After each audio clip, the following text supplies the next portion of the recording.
Good morning students.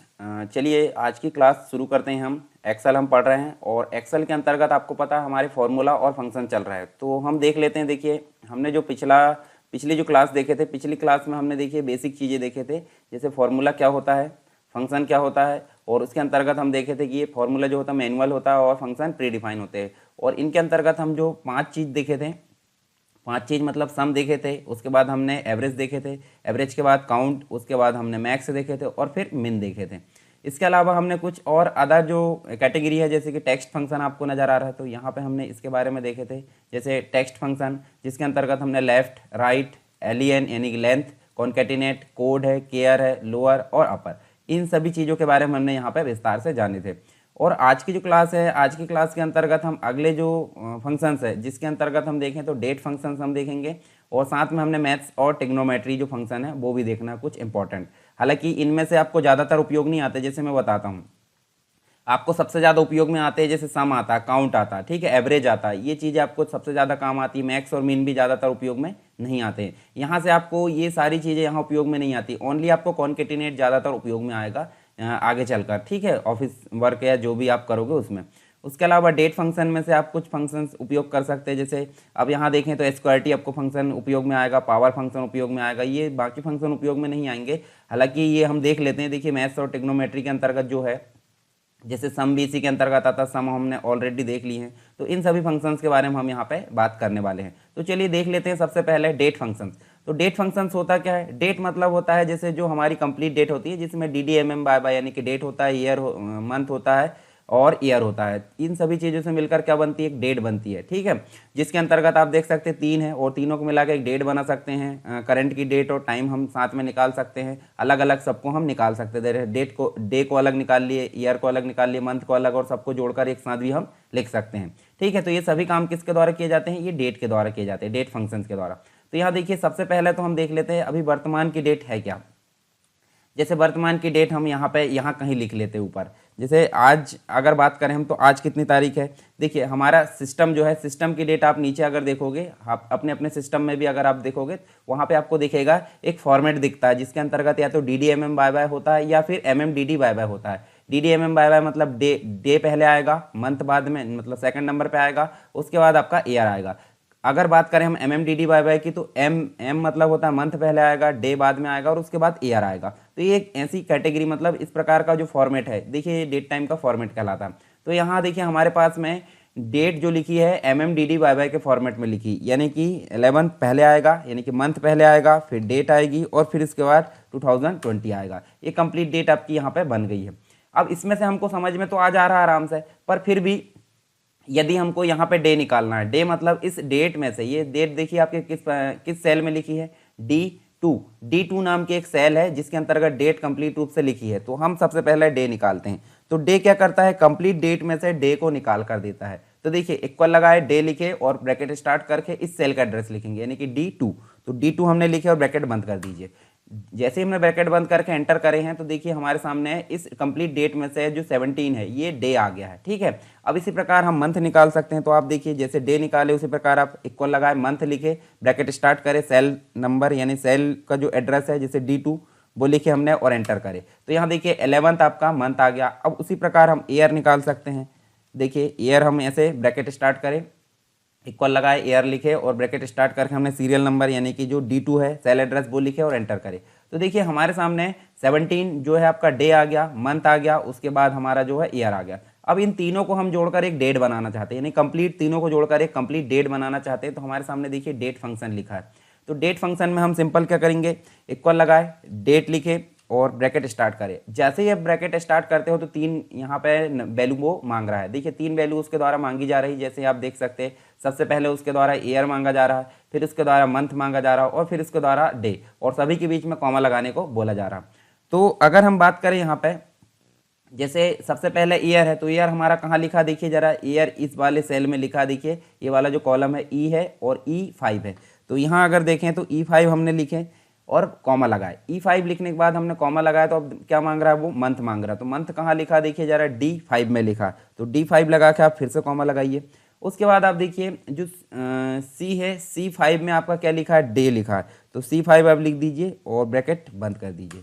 जैसे आप enter करोगे तो यहाँ देखिए, ये देखिए कभी कभी आपके सामने इस प्रकार हैश वाला जो है, ये देखिए हैश वाला जो चिन्ह है वो आ जाता है। अब ये आता क्यों है? इसका मतलब ये नहीं कि नंबर बिगड़ गया है या गलत नंबर आया, इसका मतलब ये है कि जो वैल्यू आई है वो सेल में एडजस्ट नहीं हो पा रही है। तो आप क्या करोगे, देखिए दो सेल यानी कि बी और सी के बीच में ऐसे देखिए, ये देखिए डबल जो एरो आ रही है मतलब एक प्रकार से विड्थ बढ़ाने की, इसको आप थोड़ा सा बढ़ाइए और बढ़ाने के बाद आप देख सकते हैं आपकी जो डेट है कंप्लीट आ गई, यानी कि हैश का निशान आपका गायब हो गया। तो जब भी कभी हैश आए तो समझ लीजिए कि जो वैल्यू है वो सेल से बड़ी हो गई है और सेल छोटा हो गया। तो सेल को आप पकड़कर मतलब कॉलम को पकड़कर आप खींच सकते हैं अलग, मतलब उसकी विड्थ को बढ़ा सकते हैं। तो इस प्रकार देखिए हमारी डे हमने निकाल कर देख लिए, मंथ हमने देख लिए, ईयर हमने देख लिए, तीनों को मर्ज करके हमने कंप्लीट डेट बनाकर भी देख लिए। अब सिस्टम में जैसे डेट है, जैसे आज की डेट अगर बात करें किसी किसी सिस्टम में गलत होती है, यानी कि कुछ गलत डेट भी हो सकती है और कुछ में सही भी हो सकती है। तो जो भी सिस्टम में डेट होगी वो करंट की डेट उसको निकाल कर देने का काम करेगा टुडे। तो टुडे में आपको वैल्यू नहीं देना पड़ता, इक्वल लगाए टुडे लगाए, ब्रैकेट स्टार्ट करके एंड कर दीजिए और एंटर कर दीजिए। नॉर्मली आपको इतना करना है। देखिए करंट की डेट आपको यहाँ पे निकल कर आ गई है। अब नाउ की अगर बात करें, नाउ देखो टुडे मतलब आज होता है, नाउ मतलब जस्ट अभी। जैसे अभी वर्तमान में अगर हम फंक्शन लगा रहे हैं तो अभी वर्तमान में तारीख क्या है और उसका टाइम क्या है, तो वो दिखाने का काम करता है यहाँ पे नाउ। तो यहाँ से आप ब्रैकेट स्टार्ट करें और एंड करें, यहाँ भी आपको वैल्यू नहीं देना, खाली देते हैं, ठीक है। तो जैसे आप एंटर करोगे तो देखिए इतनी डेट आ गई है और 7:08 यहाँ पे आप देख सकते हैं। ये कंप्लीट रूप से जो सिस्टम का टाइम है, इस सिस्टम का टाइम अगर गलत होगा तो सिस्टम का टाइम जो है वही यहाँ पे आएगा। आप ऐसा सोचना मत कि गलत बता रहा है। तो सिस्टम का टाइम ठीक कर लीजिए और उसके बाद आप यहाँ पे नाउ लिखोगे तो ये आपको क्लियर हो जाएगा। तो देखिए आई होप यहाँ पे सारी चीज़ें आपको समझ में आ गई होगी। जैसे हमने जो कंप्लीट डेट वाले जो फंक्शंस है जिसके अंतर्गत हमने 6 फंक्शंस पढ़े हैं, ठीक है। तो 6 फंक्शन आपको समझ में आ गए होंगे। अब आगे जो फंक्शंस है, जैसे कि हम बात करें यहाँ पे मैथ्स और ट्रिग्नोमेट्री, ठीक है। तो यहाँ देखिए हम देख सकते हैं जो फंक्शंस है कुछ इंपॉर्टेंट है, जैसे कि एबीएस है, मोड है, इवन। हालांकि मोड में पहले बता चुका हूँ, फिर भी हम यहाँ देख लेंगे इवन। जैसे इवन नंबर क्या होता है, सम, और ऑड नंबर क्या होता है, विषम। तो जैसे अगर कोई विषम नंबर लिखा, जैसे मान लीजिए 51 लिखा, तो 51 लिखा है और अगर हमको इवन निकालना तो उसका नियरेस्ट मतलब या तो 52 आएगा या 50 आएगा। तो यहाँ पे देखिए इवन नंबर आपको यहाँ पे देखने को मिल जाएगा, हालांकि 52 ही मिलता है एक अंक बढ़ाकर। और अगर ऑड टाइप करें, जैसे हमने 52 टाइप करे और ऑड फंक्शन हमने लगाया तो हमारे सामने क्या आएगा, 53 आ जाएगा, ठीक है। इस प्रकार एक नंबर बढ़ाकर वो नियरेस्ट यानी कि सबसे निकटतम जो विषम संख्या है वो ला कर देगा और सबसे निकटतम जो है सम संख्या ला कर देगा। पावर का मतलब होता है जितनी भी संख्या अंतर्गत लिखी है, जैसे कि 2 लिखी है, 2 संख्या अगर हमने दी है, 2 सेल का एड्रेस दिया, तो दोनों को आपस में मल्टीप्लाई यानी कि दोनों को गुणा करने का काम करेगा कौन, पावर। और एसक्यूआरटी मतलब एक प्रकार से जो वर्गमूल होता है, वर्गमूल निकाल कर देखा। जैसे हमने लिखे क्या 81 लिखे तो 81 का क्या निकाल कर देगा, 9 निकाल कर देगा। यदि हमने 9 लिखे तो 9 का क्या निकाल कर देगा, 3 निकाल कर देगा। तो इस प्रकार से ये काम करता है, ठीक है। तो चलिए हम एबीएस देखते हैं। एबीएस क्या होता है, एब्सोल्यूट वैल्यू निकाल कर देता है। एब्सोल्यूट वैल्यू मतलब जैसे अगर हम लिखते हैं माइनस में, तो माइनस अगर लिखते हैं 16 और हम इक्वल लगाकर यहाँ एबीएस लगाते हैं और ब्रैकेट स्टार्ट करके उस नंबर को देते हैं। जैसे किस नंबर में लिखा देखिए B13 में, और B13 में ये चीज़ें लिखी और एंटर करेंगे हम ऐसे ब्रैकेट बंद करके। तो देखिए जो एब्सोल्यूट वैल्यू यानी कि माइनस को हटाकर उन्होंने प्लस कर दिया है।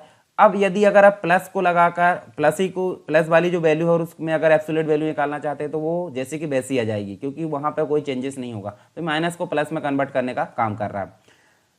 उसके बाद अगर देखें मोड, तो मोड फंक्शन क्या करता है, जैसे हम लिखते हैं यहाँ पे 25 और यहाँ लिखते हैं हम, देखिए 25 में 5 का भाग देंगे तो क्या आएगा, जो शेषफल या रिमाइंडर आएगा 0 आएगा। परंतु हम 4 का भाग देंगे तो क्या आएगा, 1 रिमाइंडर आएगा, यानी कि शेषफल कितना आएगा, 1 आएगा। तो वही हम निकालना चाहते हैं। यहाँ पे देखिए इक्वल लगाए और यहाँ लिखे MOD और इसके बाद ब्रैकेट स्टार्ट करें। हमने ब्रैकेट स्टार्ट करके पहला नंबर दिए, पहला नंबर कौन सा है, C वाले कॉलम में लिखी है, तो C13 आपका पहला कॉलम मतलब सेल एड्रेस आएगा। C13 फिर कॉमा लगाने को बोल रहा है, तो अब जो सेकंड वैल्यू है C14, तो यहाँ पे लगा दोगे आप C14 और ब्रैकेट को बंद कर दोगे और एंटर करोगे। तो देखिए शेषफल कितना आया, 1। और अगर हम 5 दे देते हैं तो शेषफल कितना आएगा, 0। और अगर हम 2 दे देते हैं, 2 या फिर आप दे दीजिए 6, चलिए ठीक है 7 दे देते हैं, तो 7 में अगर भाग देंगे तो 80 मतलब 21 आ रहा है। 21 के बाद कितना बच रहा है, 4, तो 4 रिमाइंडर आपका यहाँ पे बच जाएगा। तो मोड फंक्शन क्या कर रहा है, रिमाइंडर निकालने का काम कर रहा है। उसके बाद देखिए इवन, मान लो यहाँ पे हम लिख देते हैं 51 और 51 अगर लिख देते हैं या फिर 51 पॉइंट या कुछ भी आप लिख दीजिए, ठीक है। तो यहाँ पे आप देख सकते, देखिए 51 अगर आपने लिखे और इक्वल लगाए और यहाँ पे आपने लिखे इवन, और उसके बाद ब्रैकेट स्टार्ट करके क्या लिखे, आपने जो सेल एड्रेस है वो लिख दिए, जैसे डी है और डी का 13 है, तो D13 आपने लिखे और ब्रैकेट बंद करे और एंटर करे। तो यहाँ देखिए 52 आ जा रहा है, यानी कि नियरेस्ट जो इवन नंबर है, यानी कि जो सम संख्या है वो निकाल कर यहाँ पे देने का काम कर रहा है इवन। हालांकि आपको ज़्यादातर उपयोग में नहीं आना है, हमने एक नॉलेज के लिए पढ़ ली है, ठीक है। चलिए यहाँ पे हम लगाते हैं ऑड। तो ऑड फंक्शंस क्या करता है, देखिए हमने 52 लिखे हैं, तो 52 को वो एक नियरेस्ट वैल्यू में, मतलब जो नियरेस्ट विषम संख्या उसमें कन्वर्ट करता है। तो यहाँ देखिए हमने ऑड लिखे और इक्वल लगाया, मतलब इक्वल लगा के ऑड लिखे और ब्रैकेट स्टार्ट करे और सेल के एड्रेस, जैसे ई है E13 हमारे पास में लिखा है, तो एंटर करें तो देखिए नियरेस्ट जो विषम संख्या है वो आपको निकाल कर देगा कौन, ऑड फंक्शन, और इवन जो है नियरेस्ट सम संख्या निकाल कर देगा। पावर क्या करेगा, मान लो यहाँ पे जैसे पावर मतलब कितने बार गुणा करना, आप समझते हैं ना, जैसे 25 के ऊपर अगर 2 लगा दिए तो 25 इंटू 25 क्या करेगा, वो 2 बार उसका गुणा कर लेगा, यानी कि वो उसका निकाल कर देगा, स्क्वायर निकाल कर देगा, ठीक है। चलिए यहाँ पे हम लगा कर देते जैसे 2 और इक्वल लगाए और लिखे इसमें पावर, ठीक है। और पावर लिखने के बाद हमने पहला नंबर दिए, पहला नंबर कौन सा है, पहला नंबर आपको पता है F13 है, और कॉमा लगा कर आप दिए F14, ठीक है। तो देखिए 25 को 2 बार गुणा करने का काम करा किसने, ये देखिए पावर फंक्शन ने, तो 625 हो गया है। और अगर हम यहाँ लिख देते 5, तो 5 को 2 बार, देखिए 2 बार गुणा करने का काम कर रहा 25, यानी कि स्क्वायर निकालने का काम कर रहा। अगर हम 3 लिख देते हैं तो वो क्यूब निकालने का काम करेगा, देखिए है ना, समझ गए आप। देखिए पावर मतलब होता है स्क्वायर। अब उसी का उल्टा क्या होता है, जैसे हम यहाँ लिख देते हैं 81 लिख देते हैं, या फिर हम लिख देते हैं 625 और 625 अगर लिख देते हैं तो ये किसका स्क्वायर है, मतलब स्क्वायर वर्गमूल है, वर्गमूल निकालने का काम करेगा स्क्वायर टी। तो यहाँ देखिए आप सेल एड्रेस लिखिए G13, ठीक है, और एंटर कर दीजिए। देखिए 25 का देखिए वर्गमूल निकालने का काम कर रहा है कौन, स्क्वायर टी। तो देखिए यहाँ पे हम देखिए एबीएस फंक्शन देखें, mod function, even function, odd function, power, square T. इसके अलावा हमने यहाँ देखिए पहले जो देखे date, day, month, year, today, now. I hope सारी चीज़ें आपको क्लियर हुई होगी। फिर भी अगर कोई डाउट है, कोई फंक्शन को समझने में आपको दिक्कत हुई है तो आप मुझे कमेंट बॉक्स में बता सकते हैं, मैं वो सारे डाउट आपके क्लियर कर दूंगा, ठीक है। तो चलिए यहाँ पे हमारे जो है, हम देखिए यहाँ पे लॉजिकल फंक्शन अभी देखेंगे हम बाद में, क्योंकि वो सबसे कठिन है, इसलिए हम थोड़े बाद में देखेंगे उनको। हम टेक्स्ट फंक्शन को देख लिए हैं, डेट फंक्शंस को देख लिए हैं, मैथ्स और ट्रिग्नोमेट्री फंक्शन को देख लिए। उसके बाद मोर फंक्शन में आप जाइए तो स्टैटिस्टिकल में आपको एवरेज फंक्शन हमने ऑलरेडी देख लिया है। एवरेज के साथ जो इफ़ है वो हम बाद में देखेंगे जब हम इफ़ पढ़ेंगे। उसके बाद यहाँ पे देखिए काउंट हमने देख लिए, काउंट ए और काउंट इफ़ जो है इफ़ के साथ देखेंगे हम, ठीक है। और जो हमारे इंपॉर्टेंट होते हैं कुछ वो हम देख लेंगे, जैसे मैक्स है, मिन है, ये सारी चीज़ हमारी देख ली है हमने। इसके अलावा जो बाकी के फंक्शन हैं यहाँ हमारे कोई काम के नहीं है, ठीक है। और जो नेक्स्ट कैटेगरी इंजीनियरिंग से रिलेटेड क्यूब, इंफॉर्मेशन, कंपेटिबिलिटी, ये सारे हमारे कोई काम के नहीं है।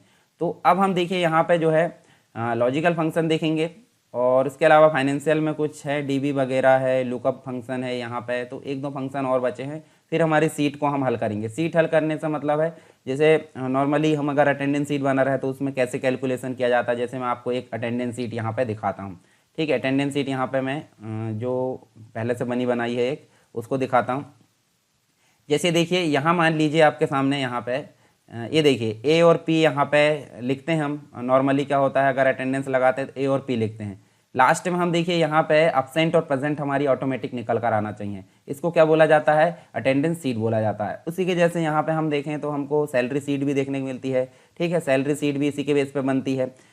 अगर बात करें हम देखिए जो एक और चीज़ होती है, जैसे इलेक्ट्रिसिटी बिल आपका कैसे कैलकुलेट होता है वो हम देखेंगे। साथ में हम फीस रिकॉर्ड, जैसे आप फीस जमा करते हो, फीस कार्ड में आपकी एंट्री होती है, तो उस फीस कार्ड को आप कैसे बनाना चाहोगे इसमें एक्सेल में, तो ये सारी चीज़ हम यहाँ पे विस्तार से देखेंगे अलग से, ठीक है। जो ऑफिस वर्क से रिलेटेड काम होगा उसमें।